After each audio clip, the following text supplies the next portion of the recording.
Hi, everybody. This is Dan Bickford, a host of Carolina Rides. Time for our next episode. This one's pretty special because we're not doing a car club. We're not doing a special person. We're doing, well, the person who we're going to talk to is special.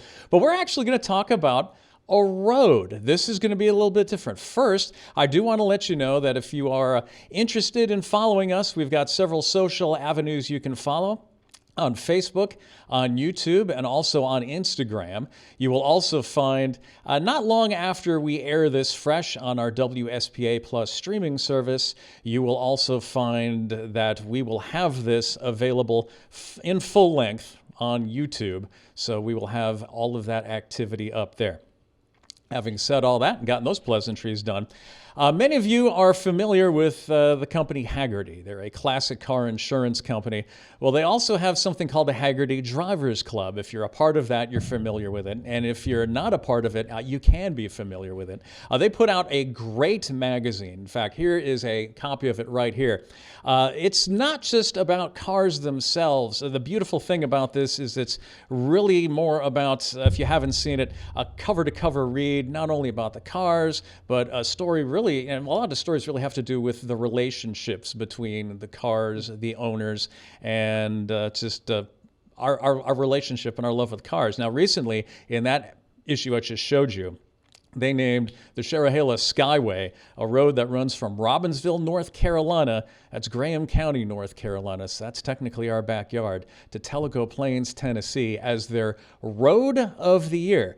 Here to explain what all that means, we've got the Senior Vice President for Media and Editorial for Hagerty, Larry Webster. Larry, how are you doing today? Oh, I'm doing great. Thanks so much for having me, Dan. Yeah, I appreciate you joining us. Well, let's start at the beginning. You are, shall we say, at least in car circles, a well-known automotive journalist. Tell us about a little bit about your path to where Ah, you are now. I am a certified car junkie. I've been since I was 3 years old. I started my career in car and driver in 1995. Spent a bunch of years there. I was actually their chief test driver, so I would get the 0 to 60 numbers, lap times, things like that. Then I went to Popular Mechanics, and I went to Road and Track. And then almost 10 years ago, I landed at Hagerty, where I'm in charge of not just the magazine, but also our YouTube channel, our social, and of course, our website, hagerty.com/media, where all this stuff is available for free. Now, what actually, you said 3 years old. Do you remember what got you interested in cars to begin with? No, I can just remember, my parents had the station wagon. We were driving somewhere. We used to camp, and I'd lie in the back of the station wagon, and I could ID any car by its taillights. And that just kind of started it from there. That's actually sounds very similar to me, except Sure. I never got Every I never got to that point. Was there along the line, was there a particular person or event that really kind of stoked that interest a little bit more to make you go, "Hey, this is something I want to turn into a career"? No, I think at an event, yeah. I think I never really imagined, even though I read Car and Driver since I was 10 and I loved it, I never put two and two together like I could work there until I was at college at Lehigh University in Pennsylvania, and I had a girlfriend at University of Michigan. And then I realized, oh my God, my favorite magazine's in Ann Arbor. So I figured if I could get an internship there, I could spend the summer in Ann Arbor. And that's oversimplifying it, Dan. It took almost a year of lobbying before I got that internship, like to get that foot in the door. But I did, and then once I did, I kicked it open. Who a car and driver would you consider to be, whether it was, one of their previous editorial managers or whatever? Who was the biggest influence and what happened from there? Well, I mean, Chupachetta ended up hiring me later after college, again as an intern. But the one I learned the most from was a guy named John Phillips. He was really influential because I remember when I showed up, and he had this great thing where he said, "Look, you can have a lot of fun here. Just figure out how to make a story out of it, and you do it for free." I was like, "Oh, wow." So every week when we would have the editorial meeting, I would have like 10 ideas. Even though I was the youngest person on staff, by far, Dan, the worst writer, worst. I had so many ideas that, 1 out of 30 would hit. And, I got to race at Baja, I did Pikes Peak. I did all this stuff as a magazine story. And the person who had to edit the copy, though, it made his life really awful because I was writing more pages than anybody. And I, like I said, the worst writer. So it was I didn't know I was going to survive, but I did, and glad I did. Yeah, I enjoy the rare occasions now we see the John Phillips byline come back up. It's good to see he's still involved. He is. I was just emailing with him the other day, and he was just, all about the idea that and I knew what I was doing. I knew I was probably foregoing a career path, but I would enjoy waking up every day, and that's all that was important to me. From the driving standpoint, what was that first car you ever had that made you go, "Wow, this is fun"? GTI, Rabbit GTI. I first bought my first car was a '84 Dodge Daytona Turbo, and I was reading all the stuff in the car magazines about this Rabbit GTI, how great it is, and sure enough, I don't remember the sequence, but I remember there one popped up for sale on a message board, computer message board at my college, and I bought it for $2,300, and I started driving this thing. Was like, oh, I see what they're talking about, and it just sort of totally opened my eyes. By the way, this is what I always think's funny. I bought that car online, right? Mm-hmm. And it never clicked to me, Dan, that wow, buying cars online is going to be a huge thing. Never. Somebody else got to get rich off of that idea. I did not. Yeah, that's many ways you can get cars in other ways right now Yeah. in comparison to the old days. You can get cars from across the country, but the thing is, you kind of have to know what you're buying before you get into it. Yeah, totally. But the idea that you could build a platform, that this was going Yeah. to be big, this was going to be how people were going to buy and find cars, and it just never entered my mind. I mean, it just was like, oh, well, there's a forum here on the college. Great. What's your big automotive love now? What do you got? It's so diverse, Dan. I mean, I really love in the pages of the magazines, I've been chronicling this restoration of a 1975 Ferrari Dino 308 GT4. I bought it for 25 grand, and just this morning I'm still tinkering with the carburetors to get rid of an off-idle stumble. It's got 4 Weber carburetors, and they all have 3. I mean, it's really complicated. I don't know what I'm doing, but I do love that kind of tinkering spot. But then this weekend, I'm racing at Waterford Hills, and it's something called the Spec Racer Ford. So I think at the end of my day, I really love behind the wheel and the right machine when I'm piloting it. I'm fascinated that cars are an extension of our body somehow, and our brains can take in data at a speed our bodies can't take us on their own, and we can get all this sensation through the seat of our pants, and then we can act on it. And I don't know why, I find it really satisfying. Which, of course, then leads us directly into the whole concept of Road of the Year. How did Absolutely. you decide to start doing that? It's one of these editorial meetings where we're constantly spitballing ideas. Ideas are easy, execution is hard. And when somebody says, like, you say no to all my ideas, my response is like, well, come with more ideas. I mean, it's pretty simple. And so one of those meetings, we were trying to figure out, like, okay, it'd be really fun to have something to kick off the summer driving season with. And, once you start naming cars and things like that, people get a little sideways if you honor one car and not theirs and things like that. So someone came up with, hey, what about Road of the Year? And it was just like everybody said, oh, yeah, of course. We all love roads. We talk about roads. We share roads. So great idea. And now people get bent that their road is not Road of the Year, right? Yes, they do. I was just looking at the web version of this story. This is the second year we've done it. And, every time you do something like this, you're looking for feedback that tells you that the audience likes it.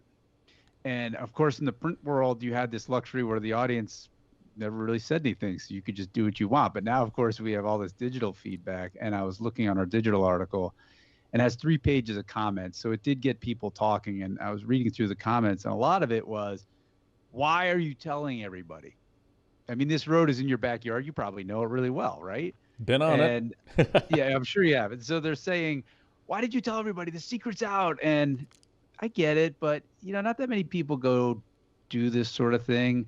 But I guess you guys have a lot of history because Tail of the Dragon is such a zoo these days, right? Yeah. And so you're worried that and you have to tell me how you say it, because I thought it was Cherohala, and you pronounced it in a different way, probably. I always thought it was Chero for Cherokee, which is the one forest it comes from, and Hala to go with the Nantahala forest, which is the other one it goes to, depending on which way That you're makes going. sense. the friend of mine who showed it to me many, many years ago, he lives in Sevierville Mhm. near Pigeon Forge, and he's the one who told me, no, no, no, we all say it this way. I was like, oh, okay, maybe I got that wrong. Well, maybe I've got it wrong. We've got two different pronunciations. It's all good. It's all a good road. Yeah, Actually, my first venture on that, because I don't get the chance, unfortunately, to play as much as I'd like to. of Actually, course. during COVID, I rented a Camaro and said, well, if not now, when? Because it was staycation Wow. time. So I did the Yeah, Blue Ridge Parkway and then went up and down the Skyway, and it was a blast. it is. I think you have to one of those things you have to see it to experience it. I think we tried to capture as best we could photographically, and there's some social videos on our Instagram and Facebook channels, but nothing really prepares you until you're on it. And you do wonder. That's why I love doing that story, Dan, because when I drove it, I'm like, why is this road here? Like, who did this? This is amazing. And then to find out, it was kind of built for recreation. It even, I mean, I'm sure you know the story. The mayor of Tellico Plains, Sam Collins, he was trying to come up with something to draw people that were already in the area for the Great Smoky Mountain National Park, and somebody else had a like they were driving a reenacting um, horse-drawn carriages across the mountains, and it drew so many people they thought, well, maybe we should do something with this trail. And it took them 50 years to go from that idea to a road in 1996, but they did, and it's like a park. I mean, it's totally amazing. I just And I just popped up a yeah, map of the road right now for those of you who are not familiar. If you go to Robbinsville, North Carolina, there's a road on the west side of town that you can take to Tellico Plains, and you can see all the zigs and zags that are associated with it. And it's not all zigzags, it's some nice sweeping curves, and yeah. it's especially on a beautiful spring or fall day, it can be spectacular, not only in the views, but just that mountain air rushing through. Yeah, it does get snow covered earlier and it stays snow covered later. So it's something to keep in mind. But what I always tell folks is usually if you're there before 10 a.m., you have it to yourself. And that's a pretty fantastic experience. And the other thing we liked about it too, Dan, was it's 43 miles long. So it's like really digestible. So there's stops on either end. There's Tellico Plains where you can, have a little bite, and then there's Robbinsville, which you can do the same. So it's sort of like a great little, I don't know, bite-sized thing that's not too far from Atlanta, because we did have in our mind, Dan. It's funny you mentioned you rented a Camaro to go on it. Like, we always wanted the road of the year to be close enough to a major metropolitan area that people could potentially fly in, rent a car, and go sample it. So thank you for proving out the theory. Well, I didn't want to do what I thought I was going to do to the car on my own car. Oh, okay. Got it. So Yeah, it's yeah. just buy the insurance and all is well. What was Yeah. the first? Tell us a little about the first road of the year, because this was the second one. This is the second. So we're trying to cover bases geographically. And last year we did Southern California. And it's this road about 2 hours north of LA called Route 33 out of Ojai. I've driven this road about half a dozen times, and it's spectacular. It goes up the side of a valley in Southern California with all the views and the gorgeous light. And there are no houses on it. There are no other roads. Nobody's on it. So once you leave Ojai, it is free running for like almost 2 hours. I mean, you can't believe it still exists. You think this country is really crowded, and it is, but then you get out there, you're like, and by the way, I went back and just drove the thing this past February. Same thing. I mean, it's killer. So that's what we're trying to do you had a really good way of putting like what we try to do at Haggerty and Haggerty Media is, we know people are interested in cars, but we try and talk about all the things that are around the car too. The people, the places you take the car, and actually the interesting things you can do with your car.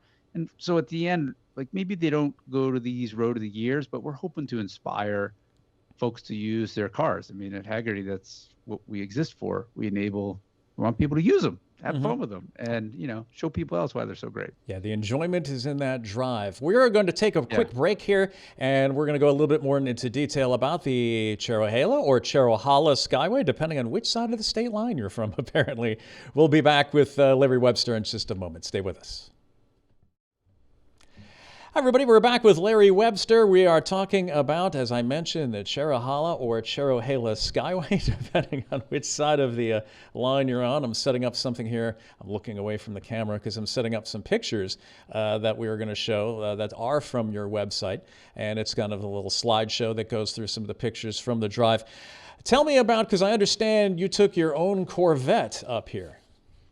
Totally. This was just an excuse to buy a car. And we were trying to think always part of the fantasy is what car would you take on it? I don't know. I'm just like, how about a C7? And I'm the boss, so I get to decide. And I found the car and away we went. A lot of it is, if you look at the photography there, we were hooking up suction cups to the sides of it, to the side of the car and doing certain things that, if we borrowed a car, it might make somebody uncomfortable. So this was a way that we could just sort of do what we want, because if you look at the photography, it's on Hagerty.com/media. What we try and do always is convey a sense of motion as often as we can, because everybody sees cars in parking lots. We want to see them in their natural environment doing what they're made to do. And if you see a lot of these shots that you're scrolling through, there's a fair amount of motion blur to the side. And there's a real trick to keeping the car or the subject matter sharp, but then blurring what's around you. And it takes a lot of time. It takes a lot of care. It takes a really talented shooter. So yeah, that's kind of the way we did this one. So I assume that you've got, cameras kind of just basically remotely, in the car and sort of almost remotely shot, because I know we've got the one shot where, the camera would almost have to be on your helmet to get the view of the dashboard the way it is. You can't stuff somebody else in a vet easily. Yeah, no, that's actually the photographer in the back of the car. Really? And Okay. Yep, he's got his arm over and he's putting the camera right in front of my chest. There's several ways to do it. Like you said, you could wear something, and some people make rigs, but we were surprised how good that shot came out. A lot of a shoot like this, Dan, for us is like, it's a lot of experimenting. And you're in the area, you have the day, you have a rough plan, but then there's all kinds of experimenting. And there's one shot in there, if you look, it's like this. The car is small on this bridge. Mm-hmm. Yeah, there you go. That goes through the trees. And it was just something we saw. And I was like, well, gosh, we got the drone, right? Is there a way maybe you could get the car and, you had to time it right to get it. And then the fun of it is, digital cameras allow you to look and see what you got. And you look and you're like, oh, wow, better than we thought. And that works about 20% of the time. 80%, it's like, that stinks. Let's move on. So yeah, a lot of stuff like that makes producing this stuff fun. Yeah, working in a TV station, having done stories, sometimes, from our standpoint, you want to experiment with something because, it might not work, but if it does, it's going to be spectacular, and everybody's going to be like, wow, how'd you think of that? Well, don't you think especially these days, we're being trained, right, by the social media apps to have a shorter and shorter attention span. And we take pride in the Hagerty Drivers Club magazine of making it really well written. We intend people to read it. We want them to be done and feel like that was a good spend of time, but we have to first get them to read it. And I think the visuals are one of those ways that we hope to entice them. So we spend a lot of time on trying to get colorful, vibrant visuals. And by the way, I'm super grateful that, I'm part of Hagerty, where we can do this stuff properly, because as we talked about, it was two of us there for a day. We're based in Ann Arbor. We had to travel down there. We spent a lot of energy to make sure that I believe, Dan, this is treating the topic with the appropriate amount of dignity. And, it's important to us, the cars, the places, the roads, and, to establish that dignity, I think you have to communicate it properly, and it takes time. Now, let's kind of go to the road next door in a little, to some degree here. Compare and contrast just the driving experience between the Skyway and, say, the Tail of the Dragon. The Skyway is this beautiful, open, flowing road. Almost no sharp turns. Like you said, right? It's I think the speed limit's pretty high in places, 50, 45, 50, 55. And you can just get into this beautiful flow, curve to curve to curve. Almost never have to change your speed if you don't want to. You see, I'm not a motorcycle rider, but you see a lot of them on that road, and I understand why they must love it. It's like this rhythm of leaning one way, leaning the other. It almost feels like a little bit of a grace. And I find when I drive it, I get into this like peaceful zone. I call it, Zen by tarmac. And then the road about 20 miles north of here that is very popular, Route 129, Tail of the Dragon. That speed limit is, last I was there, Dad, maybe you could fact check me on this, it was 55. But the curves are so tight on that road. I mean, unless you're a lunatic or you're really, really good or you got a crazy car, you almost never go 55. And the turns are really tight. And so you're slowing down a lot, you're accelerating, and there's a lot of big drop-offs there. So this road is a lot more approachable. We thought it was better for something because a lot of our audience has older classic cars. Let's say you had a 65 Mustang convertible. It'd be delightful. Let's say you had a C7. Great.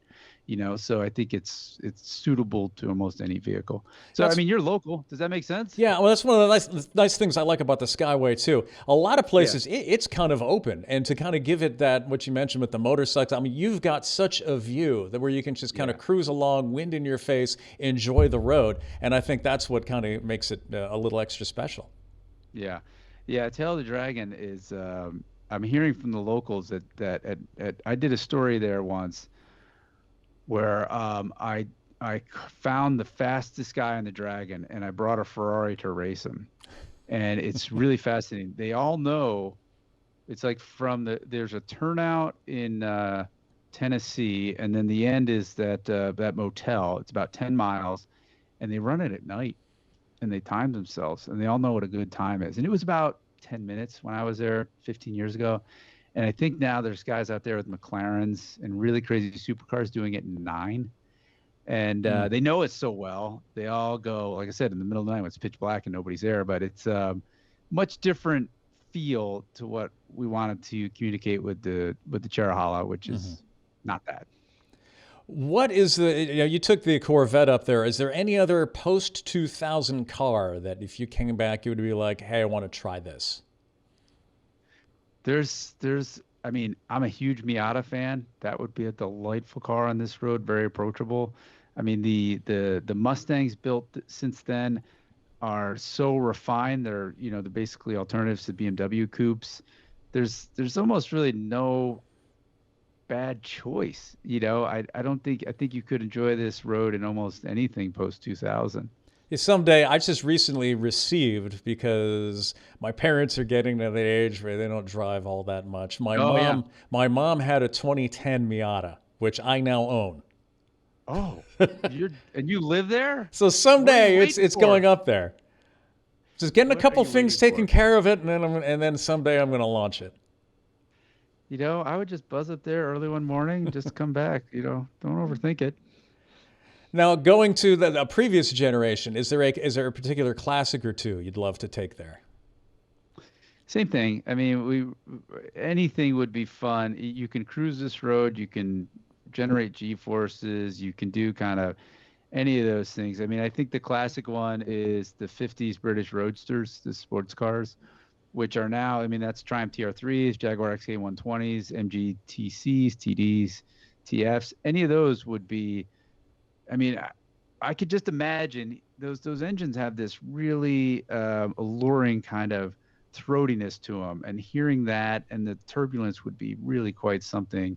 And since those cars were so early and basic, there's nothing diluting that feel between the driver and the road, which is kind of fun. Now, jumping ahead, obviously we don't want to give too much away. There's going to be a next year, and I'm sure you've already got ideas floating around. And are there places that you already know that you would like to revisit, or are there roads that somebody suggested you're like, hey, I want to go check that out? Well, we think we've been in the southern part of the United States, and now we're going to look to the northern part, whether it's northeast or northwest. We're not really sure yet. Yes, I did. I drove a road in Pennsylvania about a month ago. That I'm a real junkie with this stuff, so I look on Google Maps and I see how the road is and what's around it, and then I'll figure out a way and an excuse to go try it.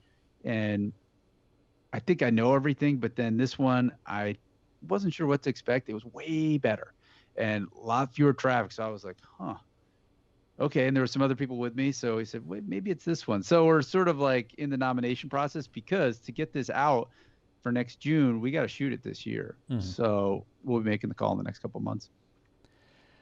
You know what? Time flies when you're having fun. Yeah. We're already up against the clock. Now, if you can, one more time, let everybody know if they want to see this information, where they can go to find it. Go to Hagerty.com/media. A Google search, Road of the Year, Hagerty, will pop up both of them. Anybody can join the Hagerty Drivers Club, which gets you roadside. It gets you the magazine. It gets you discounts. It gets you access to a lot of events. We have almost 1 million people who are members, and it's a great, I don't know, it's a great club, and anybody can join it. So you can find that on Hagerty.com as well. And of course, our main business is insuring classic cars, keeping them on the road. So I certainly encourage everybody who has something like that at least to give us a look. Now, I've been a member, and as I said at the top of the show, if you haven't seen that magazine, you should. I mean, it is every time a cover-to-cover read. I think my favorite article all time was The Black Ghost, when that all went down. Right before that went to auction, actually. Yes, we still believe in a curated printed magazine as a respite for the digital chaos. And like I said, Dan, I'm so appreciate that you appreciate it and you like it, because we spend a lot of time making sure it's worth your time. Yeah, I've seen a lot of letters. I know a lot of other people love it too. Larry, I'd like to thank you for joining me here today on Carolina Rides. Good luck with finding the next Road of the Year. Thanks, Dan. It was a real pleasure. Thanks, Larry. And that's it for this episode. We are working on our next guest. It is going to be a local show that is going to be a fundraiser. We will be talking about that here in a couple of weeks. Until then, drive safely. See you next time here on Carolina.